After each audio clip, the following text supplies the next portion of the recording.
Donc déjà, Émile, que veut dire l'acronyme Émile? Donc engagé pour la mobilité et l'insertion par le logement et l'emploi. Donc Émile est un programme d'accompagnement renforcé à la mobilité pour permettre aux personnes en situation de... Excusez-moi, allez-y. Venez, installez-vous. Bonjour. Donc, Émile est un programme adressé aux personnes qui sont en situation de mal logement et en difficulté d'insertion professionnelle pour accéder à l'emploi et au logement sur l'un des territoires du programme. Il répond notamment, justement, ce programme à la saturation des logements en Île-de-France et également à Lyon, puisque Lyon est également un territoire de départ. Et aussi répond aussi justement aux tensions de recrutement sur les territoires et aussi l'objectif de justement revitaliser les territoires du programme. Donc, le programme est piloté principalement par la DIAL avec d'autres copilotes comme le ministère de l'Intérieur, le ministère du Travail, de l'Emploi et de l'Insertion, et puis toutes les préfectures des territoires et les DETS des territoires du programme. Et puis, il y a également comme partenaire France Travail, Action Logement et l'Union sociale pour l'habitat. Donc, le programme, comme je le disais, il y a des territoires d'accueil qui sont en vert. Ces territoires, il y en a 9, 9 territoires d'accueil où il y a sur chaque territoire un opérateur, une association, une structure, une équipe qui sera là pour installer. D'accord. Une structure d'accueil une structure, un partenaire sur chaque territoire qui va accompagner les candidats à s'installer sur leur territoire. Donc, en Seine-Maritime, on a, pour donner une idée, les villes de Dieppe, Rouen. Dans le Maine-et-Loire, on a Cholet. Sur l'Indre, justement, Châteauroux. Le Cher, Bourges. L'Allier, Moulins, Montluçon. Là, on a Bourg-en-Bresse. Et puis la Savoie, c'est sur le territoire de la Maurienne. Le Cantal, on a Aurillac. Et la Lozère, on a Mende. Donc voilà nos territoires d'accueil. Pour le moment, ce sont ceux-là, mais à long terme, les choses peuvent évoluer. Mais en tout cas, pour le moment, c'est uniquement ces territoires-là où les candidats peuvent s'installer. Voilà, si certains ont des questions, n'hésitez pas à les poser dans le chat ou à intervenir.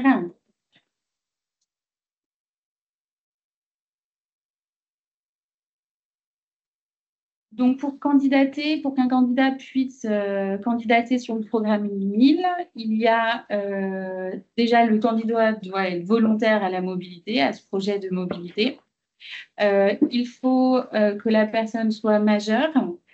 Être en situation de mal logement, cela veut dire ne pas être titulaire d'un bail, sauf si la personne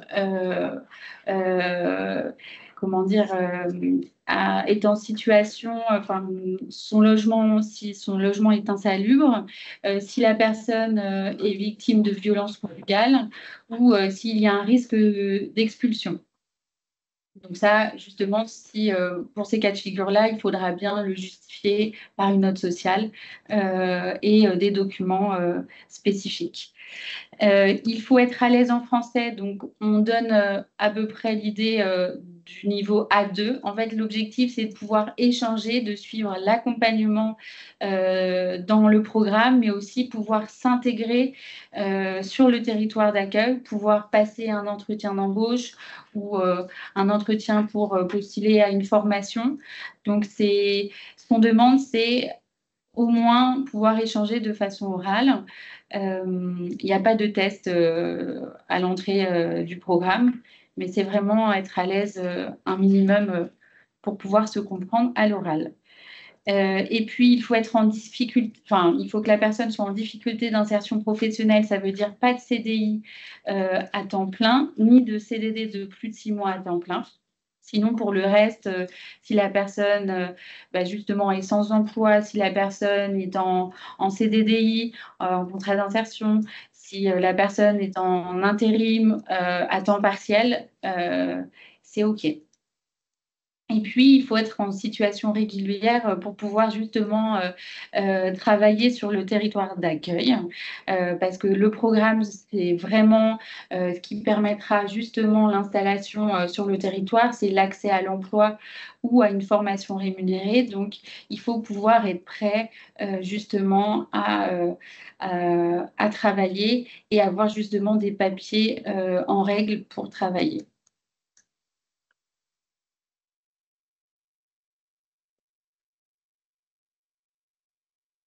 Comment se déroule justement une inscription sur le programme? Donc, il y a le site internet. Donc, les orientations se font uniquement par les orienteurs, donc les référents emploi, référents sociaux. Donc, si en tant qu'orienteur partenaire, vous avez une personne qui est intéressée par le programme et qui remplit les critères que j'ai présentés avant, vous pouvez justement faire l'inscription sur le site internet. Il y a un formulaire à remplir et des documents à fournir, comme la pièce d'identité, document d'identité, attestation de ressources, attestation de domiciliation, enfin, qui justifie justement la situation de mal logement, l'avis d'imposition N-1 et si possible N-2, ou numéro fiscal si pas encore d'avis d'imposition. En fait, c'est important ces documents-là, notamment pour faire la demande de logement sur le territoire, un plan d'appurement s'il y a des dettes, et puis une note sociale pour justement expliquer un peu la situation de la personne. Ensuite, lorsqu'on reçoit toutes ces pièces-là, en fait, on convoquera la personne en information collective à Aubervilliers. C'est tous les mardis, tous les 15 jours. Pour le moment, c'est l'après-midi, mais on va essayer de faire évoluer, à le faire le matin, à faire une session le matin et l'après-midi. Et pour pouvoir justement convoquer les personnes, il faut que l'ensemble des documents demandés soient fournis. Et ensuite, lors de cette information collective, on présente le programme et puis il y a un entretien individuel avec l'un des chargés d'accompagnement pour faire un pré-diagnostic, voir quelle est la situation de la personne et si ou pas on peut valider justement la candidature de la personne. Il y a des questions sur les critères d'éligibilité OK. auxquelles je suis incapable de répondre. D'accord. S'il y a un conflit important avec un bailleur, le critère peut-il être retenu? Un conflit, est-ce qu'il y a un risque d'expulsion? S'il y a un risque d'expulsion, oui, c'est possible. Mais après, Bonjour, c'est Madame Mercier, c'est moi qui ai posé la question.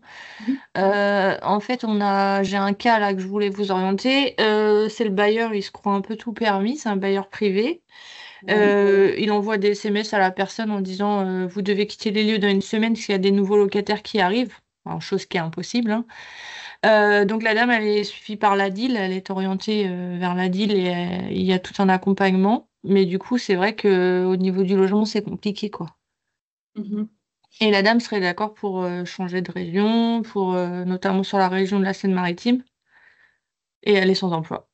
Il y a justement une sorte d'harcèlement moral vis-à-vis du bailleur, c'est ça? Oui, pas que. En fait, il respecte, par exemple, il va demander des factures d'eau qui ne sont pas justifiées, il va demander des montants à justifier sans fournir les justificatifs. Là, il a envoyé dernièrement un message en disant, dans une semaine, vous devez quitter les lieux parce qu'il y aura des nouveaux locataires. Enfin, chose qu'on peut pas faire. Enfin, il y a des lois quand même. Ben, Il a même après, coupé l'eau, hein. Il a même coupé l'eau au passage. ah oui, en effet. Ah ouais. Et justement, si vous avez les documents qui prouvent justement cette situation-là, comme vous Oui, il y a disiez, des recommandés de la deal qui ont été faites, il y a tout ça, ouais. donc ça pourrait éventuellement être, enfin, si les autres critères sont bien là, ça pourrait éventuellement se faire, oui. D'accord, très bien. Puisqu'il y a enfin, là, il y a un risque il y a quand même un risque d'expulsion quand même, enfin, j'imagine, c'est non? le propriétaire qui se croit tout permis, on va dire ça comme ça. Il veut expulser ses locataires, mais on ne peut pas faire ce qu'on veut comme on veut. Il y a des lois, il y a des délais de préavis à donner, enfin tout ça, mais lui, il s'en moque. Et du coup, là, par exemple, il a coupé l'eau. Ça fait plusieurs mois maintenant, hein, qu'il a coupé l'eau. Donc la locataire, elle vit comme ça sans eau et on n'arrive pas à remettre l'eau ni à faire valoir ses droits pour le moment. Pour justement là, pour ce cas-là, nous, on a la Dial justement qui pilote le programme. Quand il y a des situations un peu compliquées, on fait vérifier justement, enfin, on demande justement l'autorisation si on valide justement ce type de candidature. Donc, n'hésitez pas à me renvoyer un mail. Oui. Pour échanger sur cette situation-là. Et justement, quand il y a des cas un petit peu où vous doutez, où vous n'êtes pas sûr, il ne faut pas hésiter à revenir vers moi pour qu'on puisse échanger et puis que je puisse faire valider ou pas la candidature. Très bien. Il y avait une question d'Élodie pour les transferts d'adresses entre préfectures pour le renouvellement des récépissés. Est-ce que cela entraîne des difficultés pour le programme? Il faut faire un appel à un ami, faire venir un casque. Alors, justement, on échangeait sur ce sujet-là, sur les titres de séjour. Et ce qui est important, en fait, c'est lorsque la personne a déjà préparé son projet, le choix de son territoire, il faut que le territoire, enfin que la personne ait au moins trois mois de validité de titre de séjour pour pouvoir ensuite justement postuler comment dire, à des offres d'emploi en fait. Mais par contre, la suite, enfin Cindy, je ne sais pas si tu nous entends, mais tu pourrais peut-être nous aider, renforcer ma réponse justement sur ce sujet-là. En fait, il y a forcément une prise en charge justement sur le territoire pour accompagner à renouveler les papiers. Les papiers. Oui, tout à fait. Après, la complication juste qu'il peut y avoir sur le territoire, c'est en termes de contrat de travail, c'est-à-dire qu'on a eu le cas avec un candidat qui a été embauché, qui a eu des renouvellements, donc des récipients, donc tous les 3 mois. Et donc, les contrats de travail ne pouvaient pas aller au-delà. Et du coup, il faisait ses renouvellements en Île-de-France et la situation s'est débloquée. Donc, actuellement, d'ailleurs, il devrait recevoir incessamment sous peu son titre de séjour. Mais ce n'est pas forcément problématique et les changements d'adresse se font. On n'a pas eu de difficulté de ce côté-là sur le territoire de l'Inde. Merci Cindy. Et Eric, vous aviez une question? Oui, moi je voudrais savoir, dans les prérequis, là, je vois absolument rien sur le permis de conduire, parce que par expérience, c'est un véritable frein à l'emploi, parce que nous, les personnes que l'on suit, là, souvent sont amenées à travailler en horaire décalé. Et là, en plus, sur les changements de territoire qui sont proposés, d'après ce que je vois, ce sont quand même des territoires ruraux. Et donc, le permis de conduire et même le fait d'avoir aussi un véhicule me semble quand même indispensable. Alors, ouais, ça va dépendre de l'emploi, ça va dépendre du territoire, mais il y a aussi beaucoup de cas où ça n'est pas indispensable, même si c'est toujours un plus. La semaine dernière, moi, j'étais à Aurillac dans le Cantal. Voilà, ils ont beaucoup d'installations de personnes sans permis parce que ils arrivent à avoir de l'emploi à proximité et donc c'est accessible en bus. Voilà, mais c'est vrai que si on parle d'un poste d'aide à domicile qui doit dans la même journée faire 2 déplacements par jour minimum, le permis devient une obligation. Mais donc voilà, donc c'est vraiment au cas par cas et ça ne peut pas être un critère pour intégrer le programme Émile, mais c'est vrai que c'est, et comme toujours dans l'insertion, un des éléments forts sur lesquels il faut travailler s'il n'est pas acquis. Ouais. Ouais, mais même en région parisienne, hein, vous savez, moi je vois, hein, nous on a pas mal d'offres d'emploi auxquelles on répond pour les candidats et en fait le problème c'est voilà, ce sont des emplois essentiellement en horaire décalé. et que du coup, bah, ça pose un problème parce qu'effectivement, ils ont pas le permis, ou ils ont le permis, ils n'ont pas de véhicule parce que bon, ils sont dans des situations qui ne leur permettent pas de financer ni le permis de conduire, ni l'achat d'un véhicule. Enfin, l'achat ou la location d'un véhicule ou une moto, ou voilà. Après, justement, on ne le met pas forcément comme critère obligatoire puisque chaque candidat a des projets justement différents et Mhm. on orientera justement, déjà on incite quand même, on évoque bien quand même que c'est quand même un plus d'avoir son permis, mais on Mhm. pense sur certains territoires et selon les projets professionnels. Mais ça, c'est du cas par cas. Donc, c'est pour ça Mhm. que ce n'est pas un critère général du programme. Mhm. Voilà. Et puis, il y a des solutions qui sont mises en place. En Île-de-France, on essaye d'orienter vers les spécialistes avec les partenaires en Île-de-France qui traitent ces sujets comme WeMove ou d'autres structures. Et ensuite, dans les territoires, on peut avoir des partenariats avec des garages solidaires, avec des structures qui mettent à disposition des vélos électriques, des voitures sans permis. Donc pareil, tout en ayant une voiture, il y a la possibilité d'avoir, je crois que le groupe SOS fait ça, des voitures sans permis et qui permettent d'aller dans le village d'à côté ou dans la ville d'à côté sans problème. D'accord. C'est bon.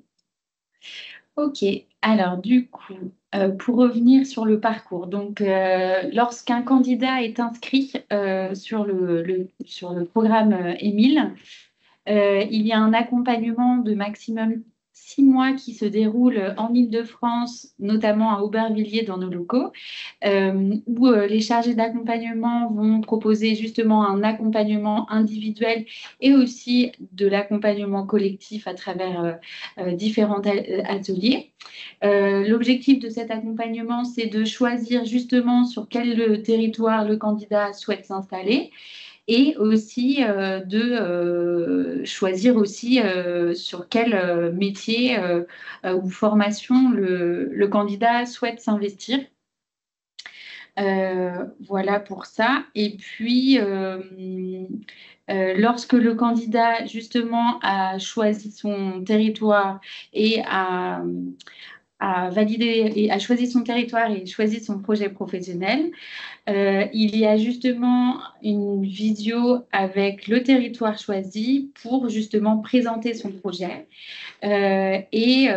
Si tout est OK, si le territoire est OK, si justement le projet professionnel est en adéquation, projet professionnel, projet de vie en adéquation avec le territoire, ce que peut apporter le territoire, justement le territoire va chercher des offres d'emploi ou de formation pour qu'ils puissent justement passer des entretiens pendant une semaine d'immersion, 5 jours. Donc l'objectif de cette immersion, c'est de revenir avec une promesse d'embauche ou une formation rémunérée et aussi de valider le choix de territoire. Et cette immersion-là, elle est aussi, la famille peut y participer et elle est prise en charge par le programme, que ce soit le logement, le déplacement, la nourriture, etc. Donc, si le candidat revient avec une promesse d'embauche, ensuite, le territoire va débloquer la demande de logement.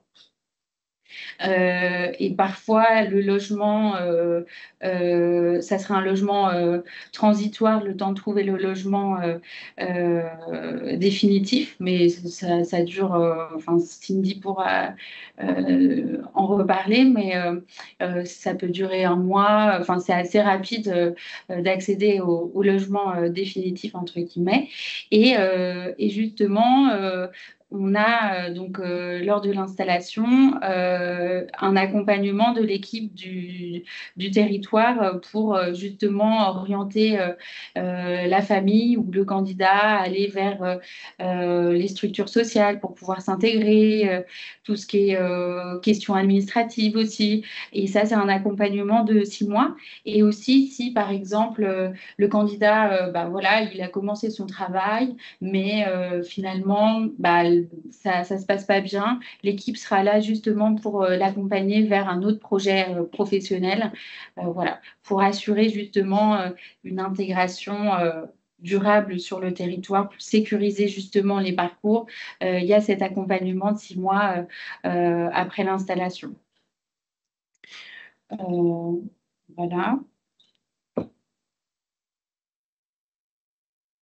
Et en amont aussi, ce que je peux rajouter, en Île-de-France, on organise des ateliers justement un peu préparatoires à la mobilité où justement c'est je prépare mon déménagement, qu'est-ce que je dois faire, qu'est-ce que je dois prévoir pour, par exemple, est-ce que je revends mes affaires, est-ce que comment je vais faire pour l'école, enfin voilà, même pour tout ce qui est dossier administratif.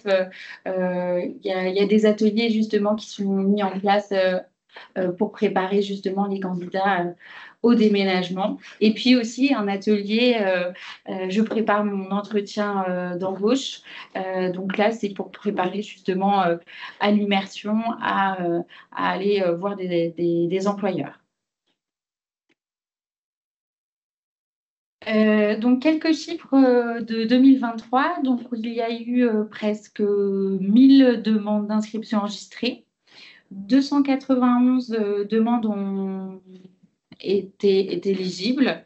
327 personnes dont l'inscription a été finalisée. Donc là, on compte les candidats plus les familles. Il y a eu 154 personnes en immersion. Et au final, 127 personnes installées sur les 9 territoires du programme.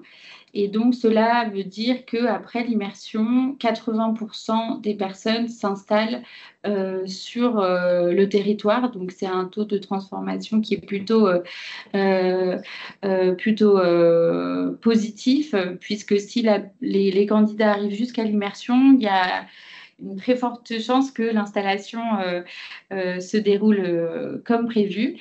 Et puis, il y a également des sorties positives en Île-de-France où justement les personnes ont accédé à l'emploi, notamment 58 personnes, et puis aussi l'accès au logement de 41 personnes. Donc, voilà les chiffres de l'année 2023.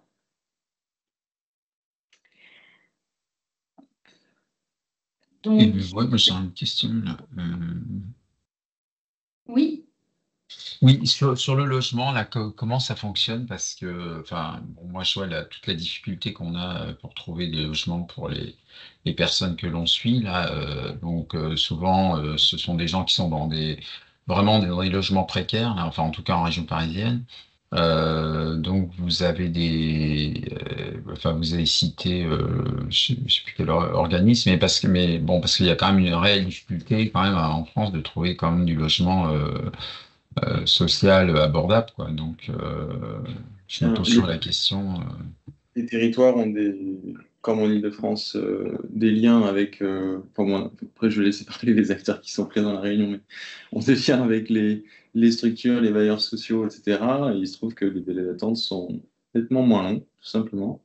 Donc, je ne sais pas s'il faut rajouter autre chose. Mais de toute façon, je pense que quand on va tout à l'heure traiter de l'Indre, Cindy évoquera sans doute aussi la question du logement. Je ne sais pas si tu veux en parler maintenant ou plutôt le garder pour la présentation. Et puis il y a aussi bien sûr, je suis désolé, je ne vois plus votre prénom, mais il y a Action Logement qui est là avec Élise, c'est ça, ouais. Ouais. Voilà, je ne sais pas si vous voulez y répondre rapidement avant qu'on enchaîne sur la presse. Mais... Oui, effectivement. Alors, je parlais au moins pour l'Indre et le Cher, mais on est dans des secteurs quand même qui sont assez détendus, où on a de la possibilité de capter relativement vite des logements dans le parc social, mais aussi dans le parc privé, parce que Action Logement aide les investisseurs, les bailleurs privés en cœur de ville aujourd'hui, donc notamment Bourges et Châteauroux, à investir dans des réhabilitations. Et donc, on se retrouve avec des logements vraiment comme neufs. Et du coup, on a des réservations sur ces logements et on peut facilement faire le lien avec les équipes du programme Émile, notamment, dès lors qu'il y a des logements potentiellement qui peuvent intéresser. Alors, on est parfois on a eu récemment hein, une demande de studio ou de T1. Donc là, sur cette typologie, actuellement, il y a beaucoup de recherches, beaucoup de demandes et du coup, ça peut bloquer quelques semaines, voire quelques mois. Mais sinon, on est quand même en capacité de d'avoir des réservations au quotidien, au fil de l'eau, aussi bien chez les bailleurs sociaux que chez les bailleurs privés. Donc, c'est pour ça qu'on a des liens privilégiés entre partenaires pour avoir effectivement une liste hein, en fonction aussi des urgences. Mais alors, ça va être sur les... Nous, on a une cotation. Hein, et du coup, enfin voilà, c'est vraiment on loge les salariés et du coup, dès lors qu'ils sont inscrits sous notre plateforme Aline, il nous arrive directement et on peut étudier le dossier en lien avec les professionnels du programme Émile. Merci, Élise. Merci, Élise. Je vais vous passer une petite vidéo témoignage d'un candidat qui s'est installé. Alors, hop, je vais... Toc. Il s'appelle Dan et il s'est installé en Savoie, justement. Toc. Moi, j'ai connu le programme Émile par un ami. C'est quelqu'un qui a vu que j'étais vraiment au pied du mur. Le programme Émile, c'est un bon départ pour recommencer une vie et se relancer sur un terrain neuf. C'est l'avantage du programme Émile. Et c'est bien que c'est des choses comme ça existe. Parce que des fois, par rapport à la vie, on peut être un petit peu bloqué sur certaines choses ou se retrouver un peu dans l'impasse. Et d'avoir un petit coup de main comme ça qui vous permette de reprendre des bases solides, c'est une bonne chose, je trouve. En Ile-de-France, je vivais chez des amis un peu à droite à gauche. Donc beaucoup de sous-location, notamment même ne serait-ce que par rapport au loyer qu'il y a en Ile-de-France. Pas de travail fixe, pas de logement fixe, un petit peu de débrouille à droite à gauche. J'ai été accompagné de mon départ de Paris jusqu'à ici par les personnes du programme Émile qui m'ont super bien accueilli. Le programme Émile m'a pris en charge quasiment totalement ici avec des enveloppes de défraiement aussi, ne serait-ce que même pour les personnes qui partent sans rien. Et on est bien accompagnés. Et arrivé ici, ils m'ont trouvé un appartement stable. La même semaine, quasiment, j'avais mon appartement et mon promesse d'embauche. Alors, j'ai un 52 mètres carrés dans une résidence opaque. C'est un très grand appartement, même un peu grand pour moi, même je dirais, parce que je suis tout seul. Dans une résidence très propre, rien à voir avec ce qu'on peut trouver en Ile-de-France. Et moi, je venais juste de passer mon titre professionnel de menuisier quelques mois avant de tomber sur le programme Émile. La première boîte que j'ai rencontrée quand je suis arrivé pendant l'immersion, on a tout de suite accroché. J'avais quand même une deuxième immersion dans une deuxième boîte à faire parce que ça fait partie du programme. Mais j'avais déjà tout de suite accroché avec eux dès les premiers jours. La main-d'œuvre dans ce métier, c'est compliqué parce que déjà, c'est un métier manuel qui demande un minimum de savoir-faire. Et donc, pour trouver quelqu'un qui est disponible et formé, c'est la galère, quoi. Donc, forcément, nous présenter quelqu'un qui est déjà un peu formé et qui est motivé, alors là, c'est le top. Nous, on aimerait qu'il reste avec nous le plus longtemps possible pour le faire passer chef de chantier et puis qu'il fasse sa carrière chez nous, quoi. Si le programme Émile nous propose quelqu'un de la trempe de Dan, donc qui est motivé et puis un petit peu formé, nous, on le recommande et puis on y retournera, c'est sûr. Le plus difficile pour moi, ça a été le côté social plutôt. C'est vrai que quand on arrive dans un endroit qu'on ne connaît pas, avec des gens qu'on ne connaît pas, des manières de penser qui sont, même si on est en France, qu'on ne connaît pas, ça fait toujours un petit peu froid au début.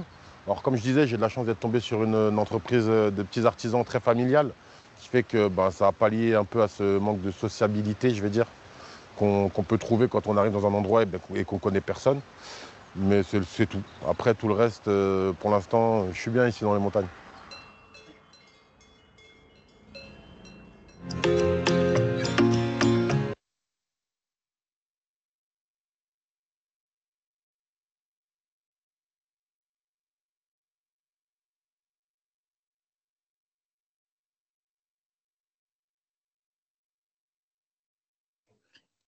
T'as ton micro qui est coupé, Sarah.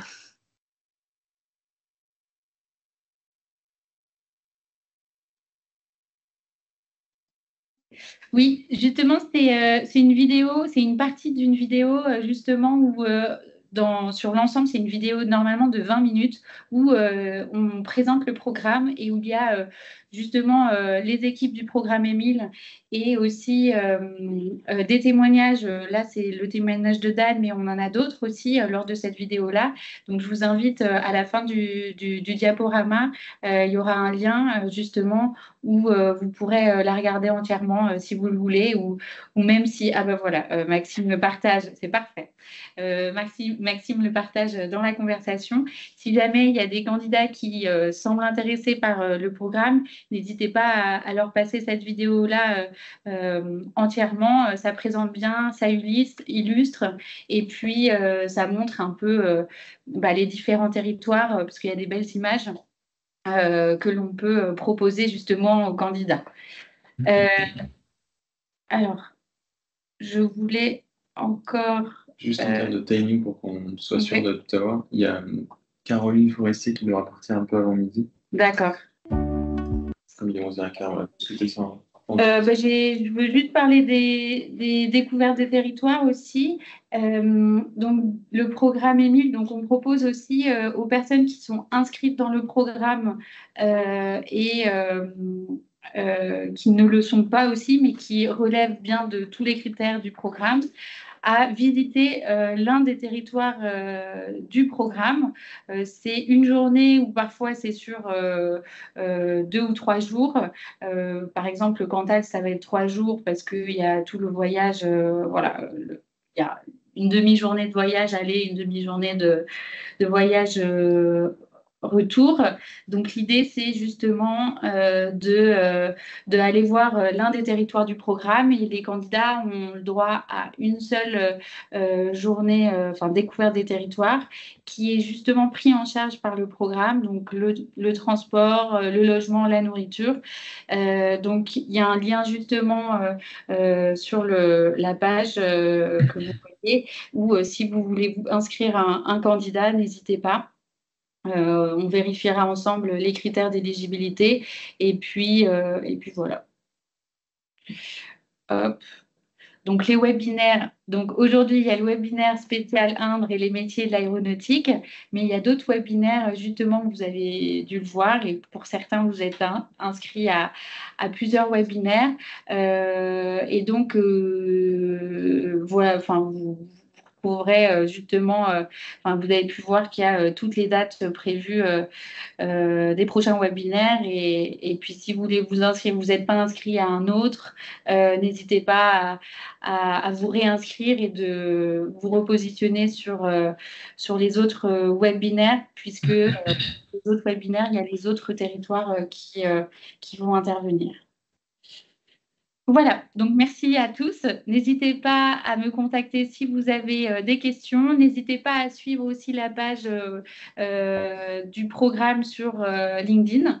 Et puis, comme je vous disais, il y a la vidéo de présentation. Voilà, merci à tous. Maintenant, je laisse la parole à Lindre.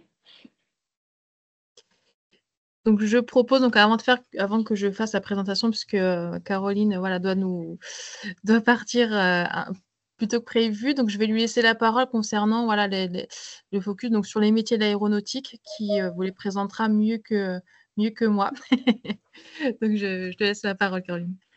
Oui, alors, en fait, on s'est rapproché avec Cindy parce qu'on organise, nous, un salon des métiers de l'aéronautique fin septembre.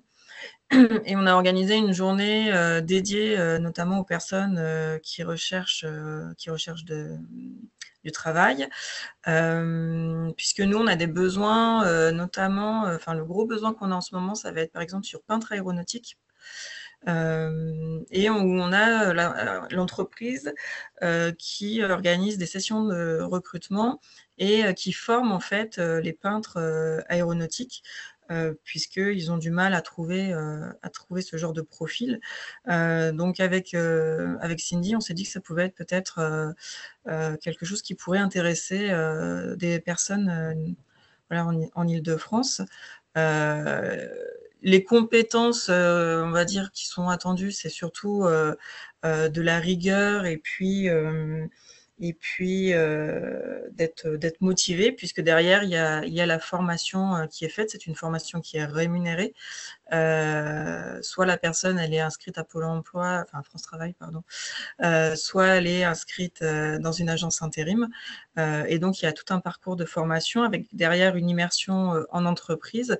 Et puis, si tout le monde est d'accord, derrière, il y a un CDD qui est proposé. Je ne sais pas s'il y a des questions sur... C'est essentiellement des peintres ou il y a d'autres... C'était juste à titre d'exemple. Alors, le peintre aéronautique, c'est qu'on a un gros besoin puisque en fait, l'entreprise s'agrandit et crée une nouvelle cabine peinture et ils ont besoin de 35 peintres pour l'année prochaine. Après, on a d'autres entreprises qui recrutent aussi bien sur du mécanicien aéronautique, sur du préparation de surface, tout ce qui est métier en lien avec les travaux, hein, les métaux, pardon, soudeur, chaudronnier, préparation de surface mécanique, etc. etc. Donc, moi, j'ai axé sur peintre aéronautique puisque c'est là où on a le plus de besoins et où c'est un métier qui est accessible, en fait, sans formation et sans diplôme et sans expérience. Donc, c'est pour ça que je trouvais ça intéressant de pouvoir en parler, en fait. Merci Caroline. Oui, excusez-moi, encore une question, mais justement, alors vous dites sans diplôme, voilà, c'est pas un prérequis parce que, encore une fois, moi, pareil, pour les personnes que l'on suit, là, c'est des gens qui arrivent d'Afghanistan, donc on pratiquait, j'en ai un notamment qui était soudeur, j'en ai un autre qui était peintre, mais voilà, on n'a aucune, comment dirais-je, c'est des gens qu'on fait enfin, qui se sont formés sur le tas, quoi. Je veux dire, il n'y a pas de, là-bas, il n'y a pas de formation, de diplôme qui vont en ce sens, quoi. Donc du coup, après, je pense qu'il faut effectivement pouvoir les tester, voir quel est leur niveau de compétence, pour voir s'il y a lieu derrière de compléter par une formation. Voilà. Nous, en tout cas, sur la partie peintre aéronautique, l'entreprise s'est rapprochée de France Travail et ils font des tests MRS, donc méthode de recrutement par simulation, justement pour recruter plutôt sur les aptitudes plutôt que sur le CV. Donc ça, c'est quelque chose qui fonctionne plutôt bien. Voilà. Après, l'idée avec Cindy, c'était éventuellement de pouvoir constituer un petit groupe qui viendrait sur le salon rencontrer les entreprises, en fait, parce que voilà, c'est ce qui est le plus pratique, et c'est que les personnes puissent échanger en direct avec l'entreprise. Et donc ça, c'est le 27 septembre. Donc, bon, Cindy, elle vous en reparlera. Mais l'idée, justement, c'était faire le lien demandeur d'emploi et entreprise, en fait. Exactement, c'est le 27 septembre, il y a une journée découverte organisée par l'Inde, Cindy reviendra sans doute, mais voilà, faut, par rapport à l'intervention de Caroline, d'insister, c'est ça la date à avoir en tête, et donc si en tant que candidat ou en tant qu'orienteur, on pense que c'est une bonne idée d'aller découvrir ce territoire, et en plus avec ce focus sur les métiers de l'aéronautique, c'est cette date-là qu'il faut avoir en tête pour s'inscrire. Et encore une fois, les journées découvertes étant ouvertes à des personnes qui ne sont pas encore définitivement inscrites au programme, c'est aussi ouvert à des candidats que vous suivez, au moins qu'ils soient éligibles au programme, mais s'ils ne sont pas encore inscrits complètement, ce n'est pas grave. Oui, et pas hésiter de revenir vers moi si justement vous avez des candidats, des personnes intéressées pour cette journée découverte, le 27. Et puis moi, je redonnerai à Cindy, au fur et à mesure que les entreprises s'inscrivent, la liste des offres d'emploi. Super. Merci. Merci à vous. Du coup, merci Caroline. On passe à la présentation de l'Indre. Cindy? Merci. Oui. Merci. Qu'est-ce qu'on fait? Tac, tac. Ok. Hop.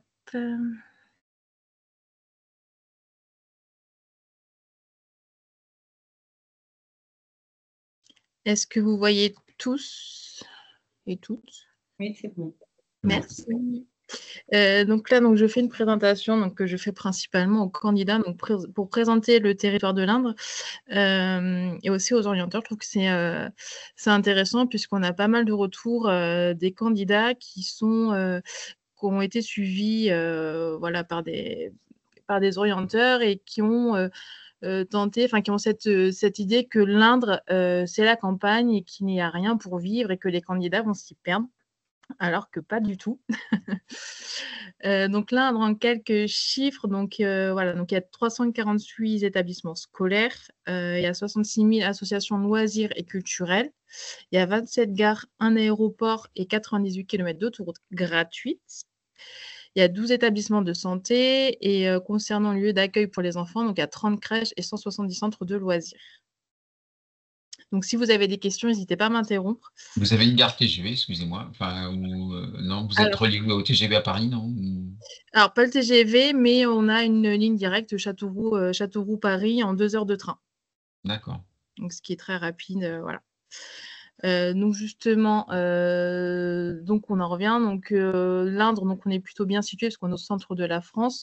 Donc en voiture, on est à 2h50 de Paris. Donc en gare, on est à 2 heures de train, ligne directe Châteauroux, Paris, Austerlitz.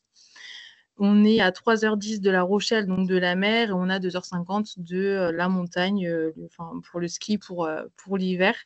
Donc on est plutôt bien situé. On a côté nature, on a un parc qu'on appelle les 1000 étangs de la Brenne. Donc on a plein de coins nature, que ce soit des lacs, des étangs. On est plutôt bien desservi. Donc certes, c'est la campagne quand on sort de Châteauroux, il y a des champs, il y a de l'agriculture.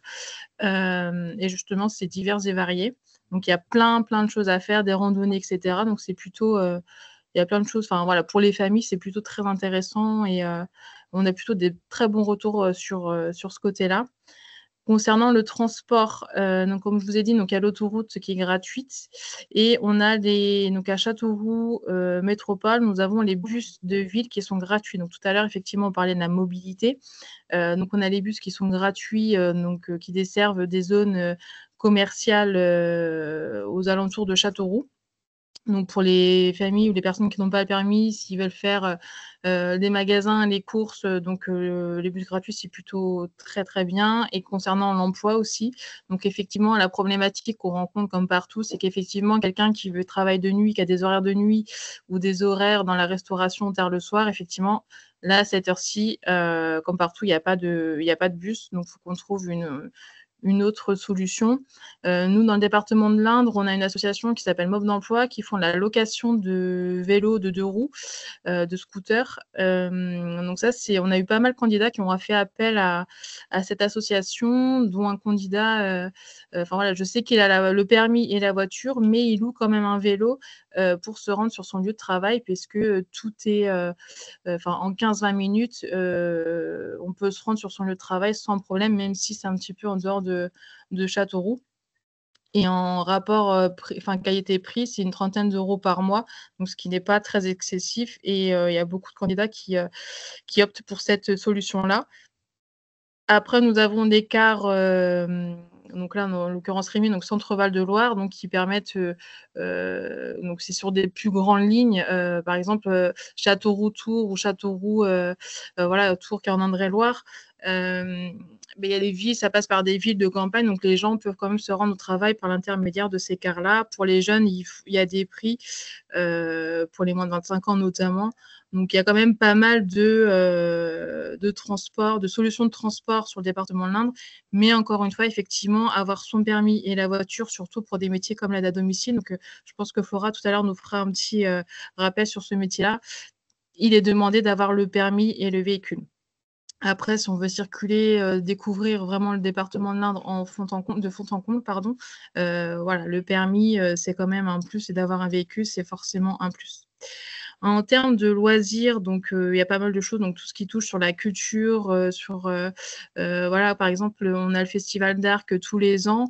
C'est un grand festival où il y a des concerts l'été qui se terminent par... donc c'est une école de danse d'Arc à Châteauroux. Donc ils font tous les ans un spectacle et ils invitent des artistes. On a le Tour Vibration qui est tout le mois de septembre, donc où il y a des artistes qui viennent gratuitement, donc tout le monde peut y assister gratuitement. On a le MAC 36, donc une grande salle de spectacle où il y a des concerts également.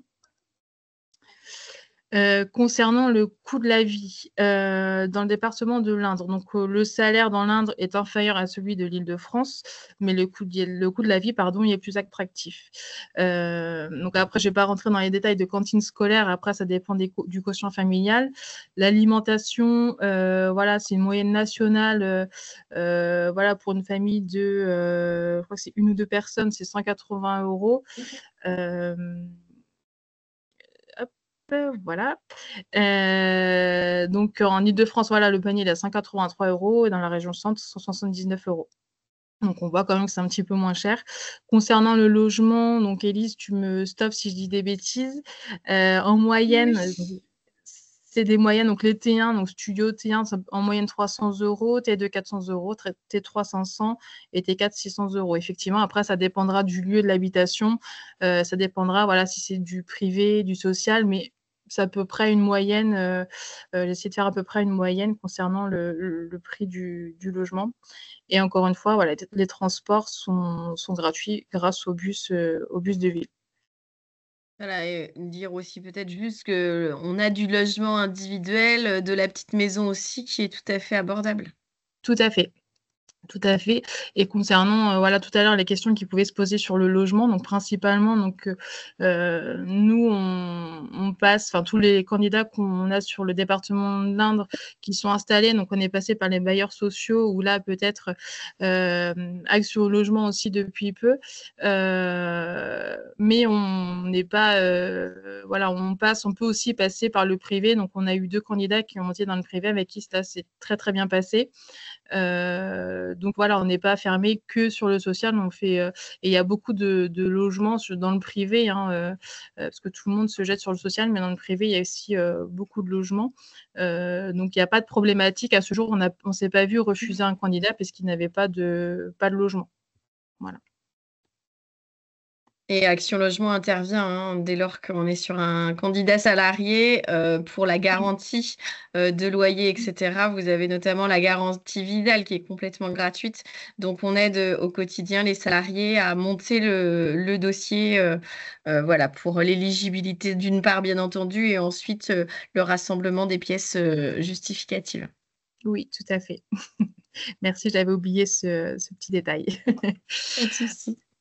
Donc les points de vigilance, voilà, qu'on retrouve, j'ai envie de dire, sur une échelle nationale, mais du coup également dans l'Inde, donc on n'y échappe pas. Donc c'est le désert médical, c'est-à-dire qu'on a une pénurie de professionnels de santé. Donc on va avoir, on va être à la recherche. Enfin, les médecins généralistes, ça va être compliqué. Les dentistes, il y en a, mais ou même tout ce qui est kiné, ophtalmo, mais ça va être des rendez-vous minimum 6 mois à l'avance. Par contre, on a une urgence médicale qui est à Châteauroux pour les nouveaux habitants ou même les Indriens. C'est-à-dire que c'est des rendez-vous tard le soir où il peut y avoir des rendez-vous pour les gens, voilà, qui n'ont pas de médecin généraliste. Donc, pour l'instant, il y a des candidats qui font appel à cette aide, ce qu'on appelle UM36 et ils arrivent en général à avoir un rendez-vous avec un généraliste. Et voilà, bon, la mobilité, je ne vais pas revenir dessus parce qu'on a pu échanger tout à l'heure. Donc voilà, c'est vraiment les 2 points de vigilance, mais c'est quelque chose qu'on retrouve au niveau national, malheureusement. Donc là, nous avons donc des entreprises emblématiques. Donc ça, c'est toutes les entreprises avec lesquelles nos candidats ont travaillé sur le territoire de l'Indre. Donc là, je pense que Flora, du coup, si vous voulez intervenir sur la partie aide à la personne, puisque c'est un gros secteur en tension sur notre territoire et on a vraiment besoin de beaucoup, beaucoup de personnes.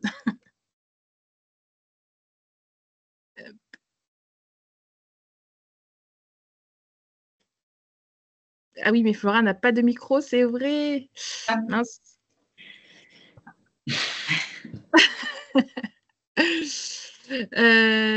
Dommage.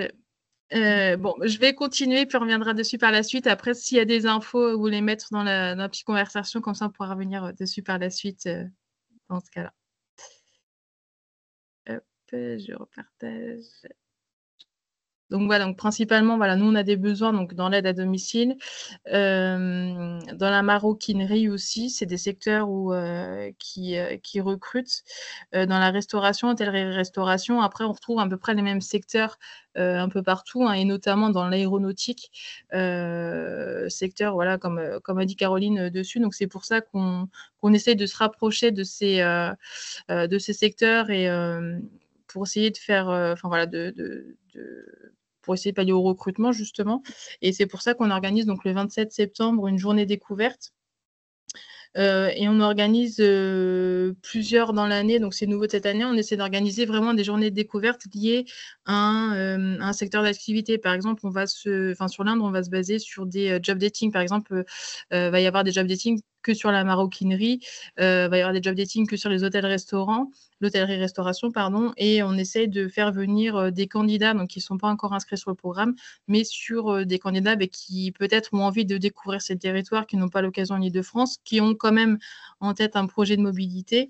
Et on essaie d'organiser ces journées, donc tous les frais, voilà, tout ce qui est transport, repas, donc les candidats n'ont pas à régler eux-mêmes, hein, c'est nous qui finançons toute cette partie-là.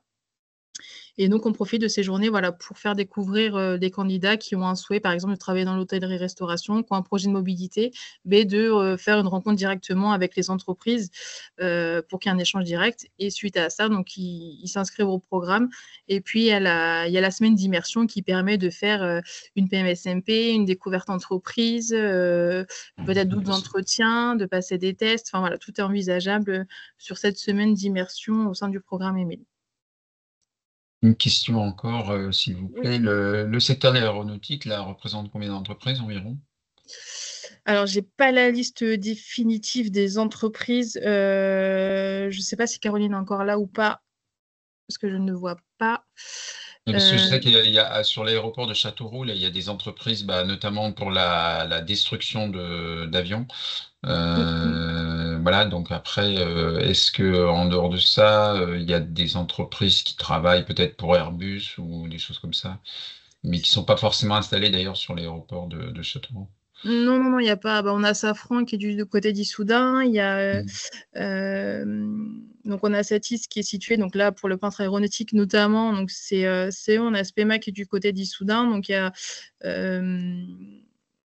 comment ça s'appelle? J'ai plus le nom. Il y a une autre entreprise. J'ai mangé le nom. Enfin, voilà, il y a plusieurs entreprises qui vont fabriquer des pièces d'avion. Enfin, il y a tout type d'entreprises vraiment spécifiques à l'aéronautique. Donc, que ce soit de la construction donc, de pièces d'aviation, que ce soit de la peinture, que ce soit de la soudure. Enfin, il y a tout type d'emploi, de métiers. Enfin, voilà, ça peut être des ingénieurs. Enfin, il y a vraiment plein de métiers. Oui, il y a d'autres associations en aéronautique qui sont basées dans l'agglomération, mais très proches effectivement de Châteauroux.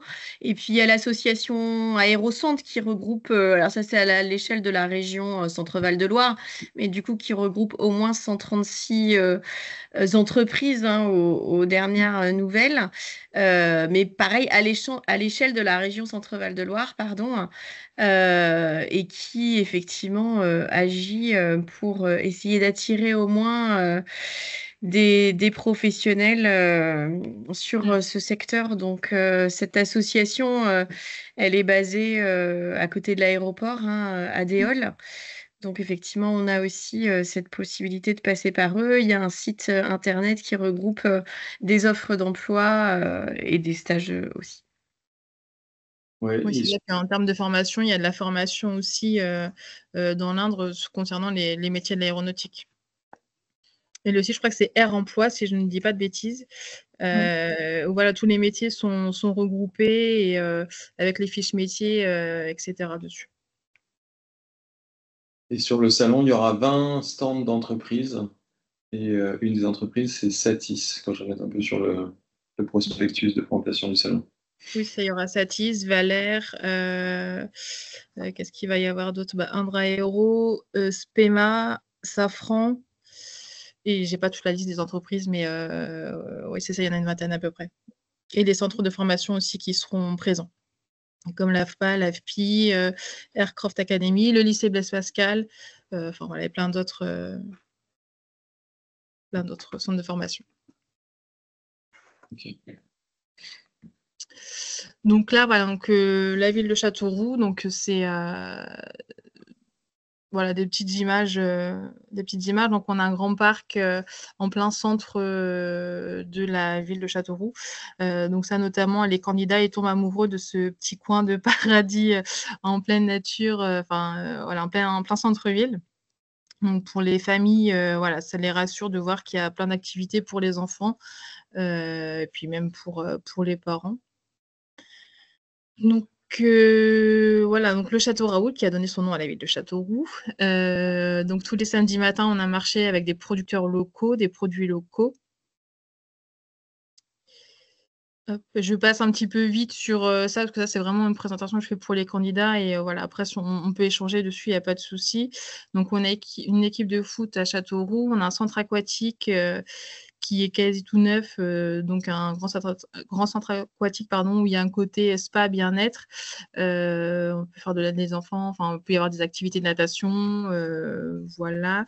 Il y a des musées, donc à Châteauroux, enfin, dans tout le département de l'Indre, parce que l'Indre n'est pas que Châteauroux. On a des lieux de formation, donc on a un campus, on a l'IUT, on a, enfin voilà, en termes d'études, que ce soit pour les enfants ou pour les candidats, s'ils veulent voilà, reprendre les études ou faire des formations, on est plutôt bien noté. Je ne vais pas rentrer dans le détail, mais voilà, on est. Après, si vous avez besoin de liens, de choses comme ça, vous pourrez revenir directement vers moi par mail ou vers Sarah, mais on pourra vous donner plus d'informations sur ce côté-là. Donc là, Issoudun, donc c'est les villes qui sont. Alors nous, quand les candidats arrivent, donc suivant s'ils ont le permis, enfin s'ils sont véhiculés ou non, on va pas mettre un candidat dans un petit village où il y aura rien. C'est-à-dire que on va privilégier forcément les grandes villes, donc comme Châteauroux en premier. Après, on a Issoudun, on a également Argenton-sur-Creuse, donc très très sympa. On a Leblanc, Buzancais, La Châtre. Donc, c'est des villes où il fait bon vivre, c'est-à-dire qu'il va y avoir tout ce qui est médecin, tout ce qui est pharmacie, des écoles, tout ce qui est supermarché, enfin de quoi vivre sans se déplacer forcément sur Châteauroux. Voilà, c'est des villes où il fait bon vivre. Donc là, c'était une petite vidéo, mais voilà, c'est une dame qui raconte un petit peu son parcours. Alors, je ne sais pas si vous allez avoir le son. Alors, il faudrait que je le mette peut-être. Je suis arrivée à Châteauroux un petit peu par hasard. J'en avais vraiment ras-le-bol de la vie parisienne. J'ai demandé une rupture conventionnelle à mon employeur et je désirais aller dans le sud, en fait. Entre-temps, j'ai rencontré mon conjoint qui était, lui, sur Châteauroux. Et je ne suis pas allée dans le sud. Je me suis arrêtée à Châteauroux.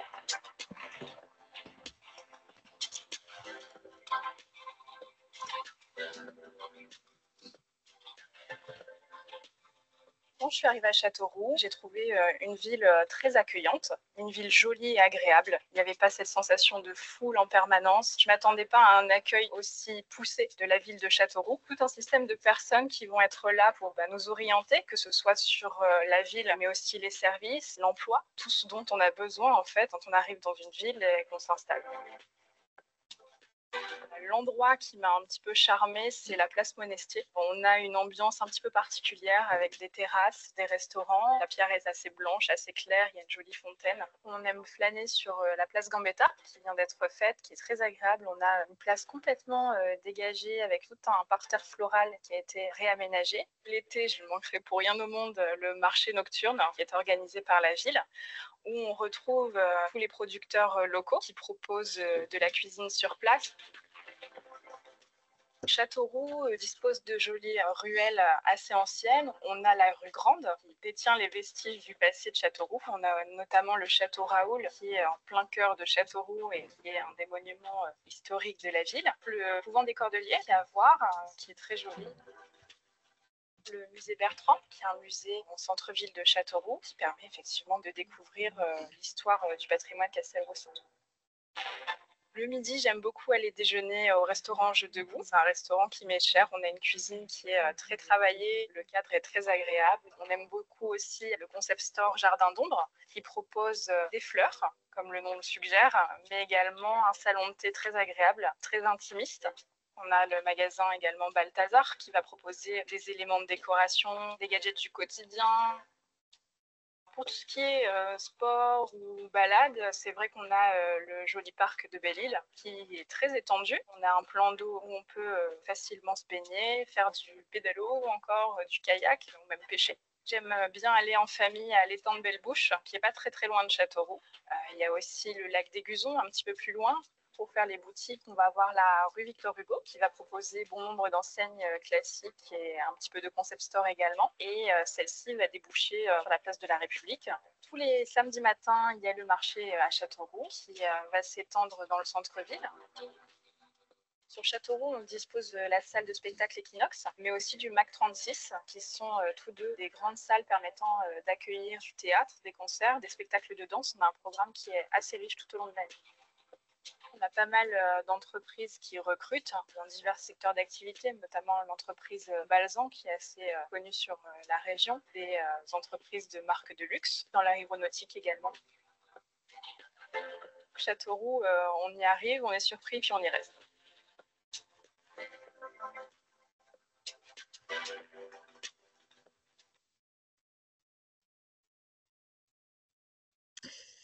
Donc voilà pour l'Indre. Si vous avez des questions, n'hésitez pas. Merci Cindy. Est-ce que vous avez des questions après Non, mais ça donne envie de partir à Châteauroux. Vous avez des questions notamment sur... Non? Ok. Ceux qui sont à distance, est-ce qu'il y a des questions? En termes de, pour sensibiliser, les petites vidéos là qu'on a vues, on peut la Oui. retrouver aussi sur le site pour pouvoir faire des ateliers de sensibilisation. Oui, elles sont en ligne. Elles sont en ligne. On pourra vous la redonner si vous voulez. Oui. Mais je pense que juste en tapant sur YouTube Programme 1000, c'est celle-ci qui va ressortir. A priori. Je peux faire un test, mais je pense que si on fait... Et justement, là, on est en train de concevoir des ateliers mobilité géographique, justement pour lever les freins, les craintes à la mobilité géographique. Et donc, ça sera adressé à de potentiels, candidats ou pas, Émile, mais justement pour sensibiliser à la question de la mobilité géographique.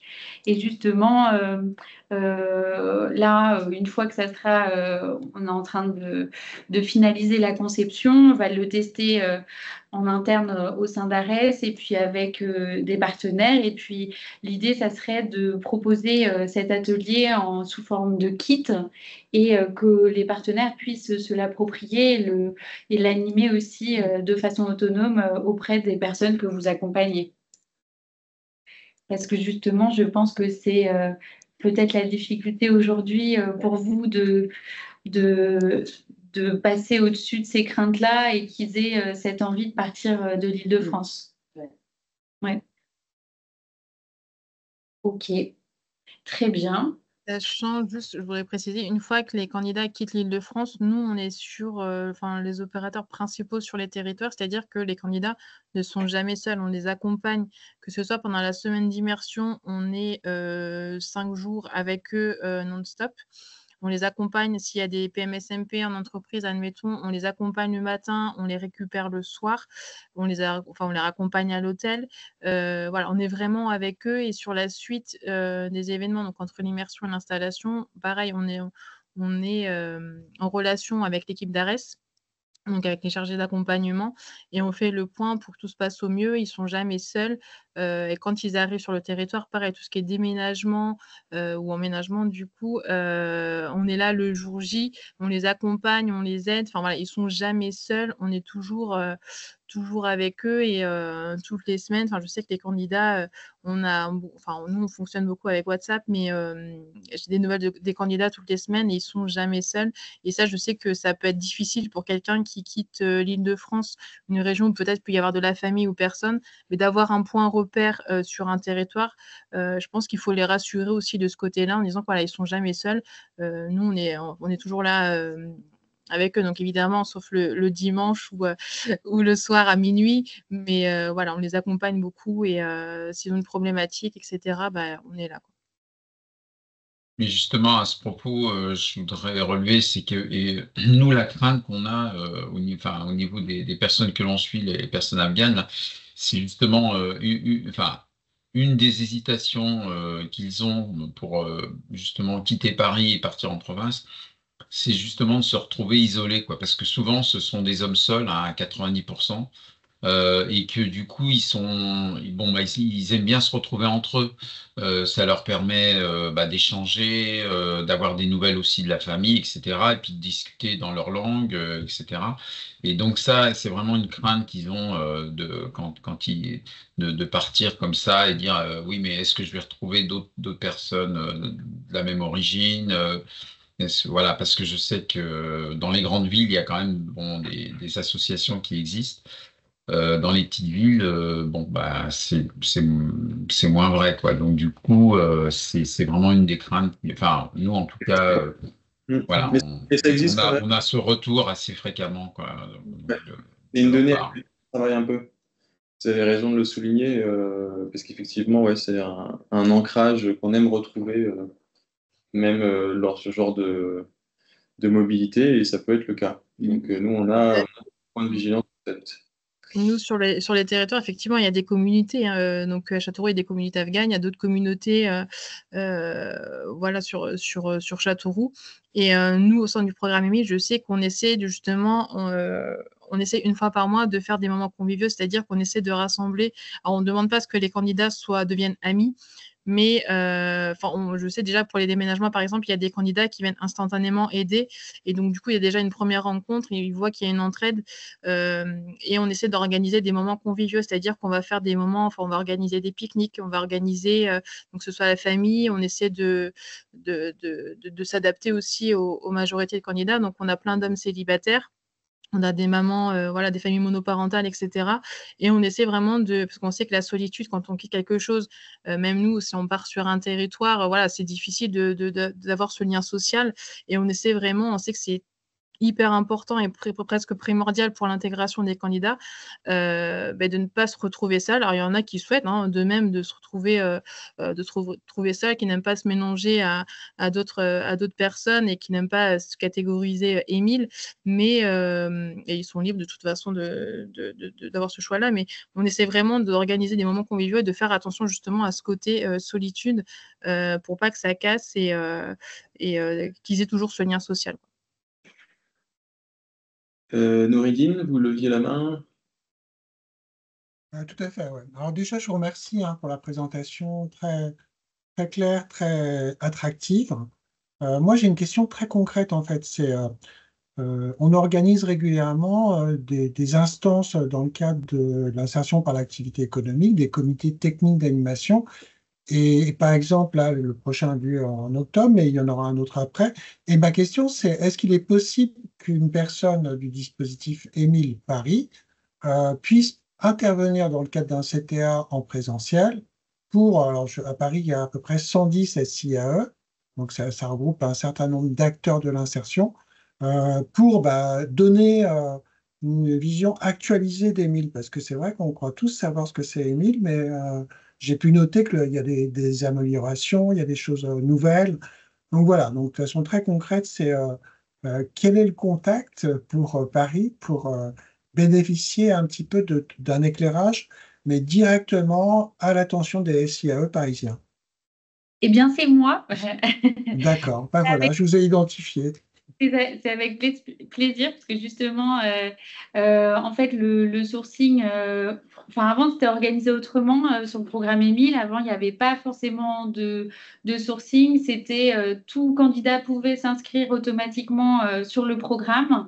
Il n'y avait pas d'orienteur. Donc là maintenant, c'est voilà, il y a les travailleurs sociaux, les référents emploi qui sont maintenant impliqués dans l'orientation d'un candidat pour mieux cibler et filtrer aussi, parce que tout le monde ne peut pas forcément aller sur ce programme-là.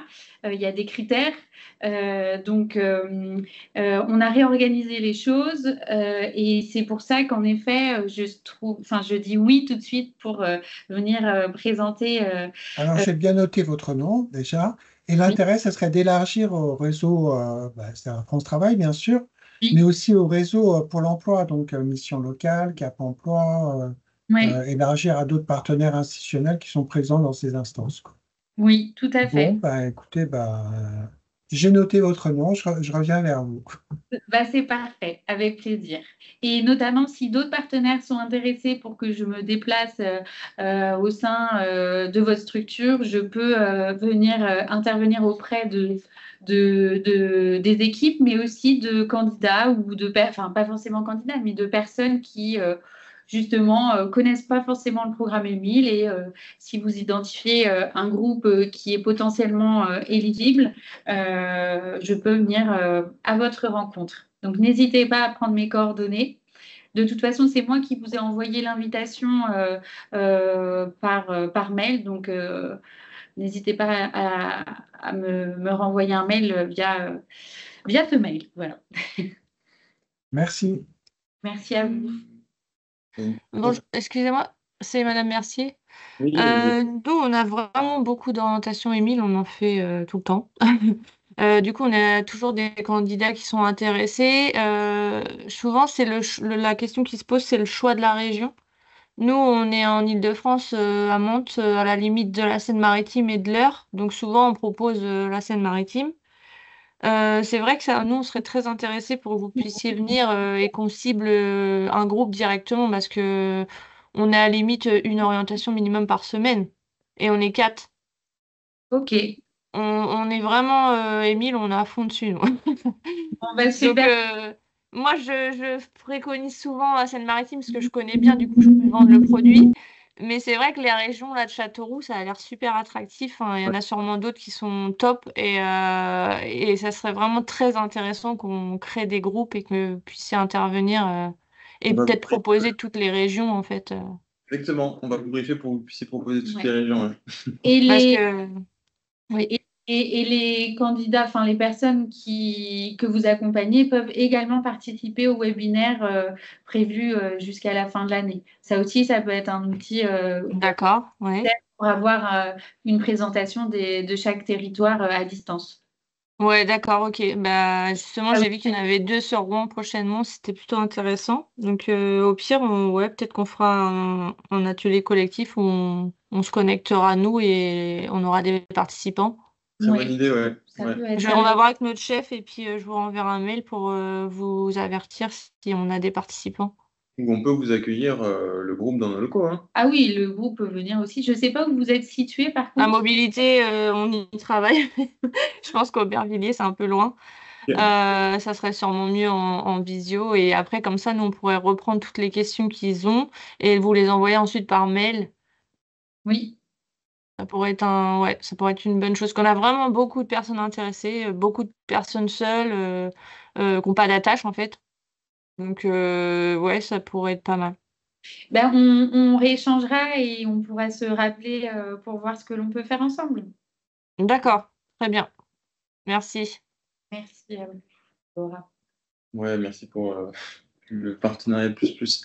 Il y a une super question là, très pertinente de Élodie. Pouvons-nous avoir des infos régulièrement sur les métiers en tension sur les territoires du programme pour pouvoir relayer auprès du public? Alors, merci pour cette question parce que c'est un sujet sur lequel on travaille. Notamment moi, mais du coup forcément un peu en lien avec Sarah, parce que moi je suis plus sur ces questions-là, mais Sarah elle est sur le sourcing. Et donc, c'est elle qui est en lien avec vous, avec les orienteurs. Donc, typiquement, ce type de webinaire y répond, puisque là, on avait l'opportunité dans le secteur de l'aéronautique. On va essayer de multiplier, je crois que c'est possible, ce type de webinaire axé sur un métier. Donc, normalement, le prochain sur la Seine-Maritime, qui a lieu En octobre, je crois. Ah oui, non, t'as raison, le 1er octobre, il sera sur les métiers du service à la personne. Après à confirmer, mais normalement c'est bien parti pour, puisqu'ils ont des partenaires privilégiés là-dedans. Et nous aussi, en Ile-de-France, on a des partenaires avec lesquels on pourrait du coup faire de la formation courte en Ile-de-France, puis de l'installation avec des entreprises qui se seraient engagées en amont. Donc on aurait une espèce de parcours de bout en bout, de la formation jusqu'à l'installation sur un parcours métier. Et on aimerait beaucoup faire ça sur les différents territoires. Et après, vous tenir au courant au quotidien, si on se rend compte que c'est un besoin important. Ouais. Ouais, alors il y a plusieurs canaux. Effectivement, il y a la page LinkedIn. Sarah, quand elle a des opportunités particulières, elle les envoie. Parfois, on passe par France Travail. Nous, on a des outils, mais pour l'instant, ils sont plus utilisés en interne. Ils sont à destination des chargés d'accompagnement pour essayer d'avoir de l'info sur l'emploi dans les territoires. Mais voilà, c'est une donnée qui est difficile de manier et de synthétiser. Mais peut-être qu'à terme, on vous fera, je sais pas moi, une espèce de synthèse des offres d'emploi par territoire. Voilà. Je sais pas si vous avez le micro vous, qui fonctionne ou pas, mais est-ce que ça répond à votre question ou est-ce que vous aviez un besoin particulier ou que vous êtes en train d'écrire? Ok. Non, c'est très bien comme réponse. C'était juste pour pouvoir aussi relayer que ce soit plus efficace la transmission d'infos. Si effectivement, là, on a vu dans le territoire qu'il manquait de menuisiers. Donc, si par exemple, on a des Afghans qui ont des compétences dans certains domaines, on peut les envoyer.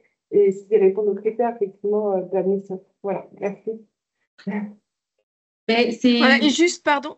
Oui, allez-y. Non, allez-y. Non, côté Action Logement aussi, on recense au quotidien puisqu'on rencontre les entreprises. Donc, on a un outil, mais alors qui est interne, mais voilà, quand on échange avec Cindy, par exemple, on peut lui indiquer effectivement pour l'Indre, par exemple, les entreprises qui recrutent entre 50 et 100 salariés à moyen terme. Donc, on a ces échanges aussi, on a la possibilité de donner les informations qu'on récolte sur le terrain. Et oui, l'objectif aussi du sourcing, c'est de vous donner le plus d'infos sur les territoires et peut-être justement à travers des newsletters ou sur la page LinkedIn de partager les offres. Mais c'est pas, enfin, c'est un projet et c'est en construction. Donc on essaiera de le faire au plus vite.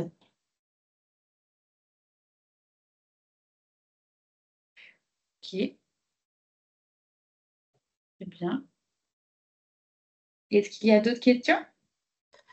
Oui, peut-être vous disiez sur l'infométier en tension, est-ce que c'est effectivement un besoin de pouvoir relayer ces précisions-là au public? Sur LinkedIn, c'est sur le site de Programme Émile, ARES, votre nom à vous, c'est… Sur LinkedIn, vous tapez Programme Émile et c'est là où Ok. des informations on partage justement tout ce qui est date de prochain webinaire, mais aussi on partage les réussites du programme, entre guillemets, les installations. Il y a généralement de l'actualité chaque semaine, en fait, il y a des publications sur le programme. Et déjà, si vous suivez si vous suivez notre page, vous aurez le maximum d'informations en temps réel. D'accord, très bien. Merci. Et pareil, sur l'Indre, on a créé une page justement LinkedIn, Programme Émile Indre, justement pour voir un petit peu, voilà, on voulait vraiment rendre les choses concrètes, c'est-à-dire partager des moments que les candidats, voilà, que ce soit une immersion, que ce soit des rencontres avec les employeurs, que ce soit des moments conviviaux, on partage pour que ça rende les choses plus concrètes sur cette page LinkedIn. Ok, merci.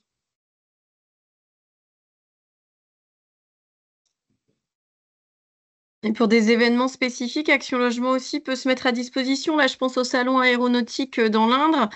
S'il y a besoin qu'on passe, s'il y a besoin qu'on remette des flyers papier, pour rassurer aussi les candidats sur les dispositifs qui existent, sur les outils qui existent une fois qu'on est salarié, sur l'accompagnement social, hein, par exemple, avec le soutien et les aides qu'on peut délivrer. On peut vous remettre, bien entendu, des supports papier. Mais ça, à ce moment-là, je reviendrai vers toi concernant, enfin voilà, suivant le nombre de personnes qu'il y aura et je reviendrai vers toi. Bien sûr. Super, très bien. Je vous remercie à tous d'avoir participé au webinaire. Si vous avez des questions, n'hésitez pas à revenir vers moi. N'hésitez pas aussi, si vous pensez à des personnes qui sont intéressées par l'Indre et notamment les métiers de l'aéronautique pour le salon du 27 septembre, la journée découverte. Et puis voilà, je pense que c'est bon pour nous. Merci beaucoup. Merci. Merci beaucoup. Merci, au revoir. Merci. Merci à tous. À bientôt. À bientôt. Bonne journée, au revoir. Au revoir.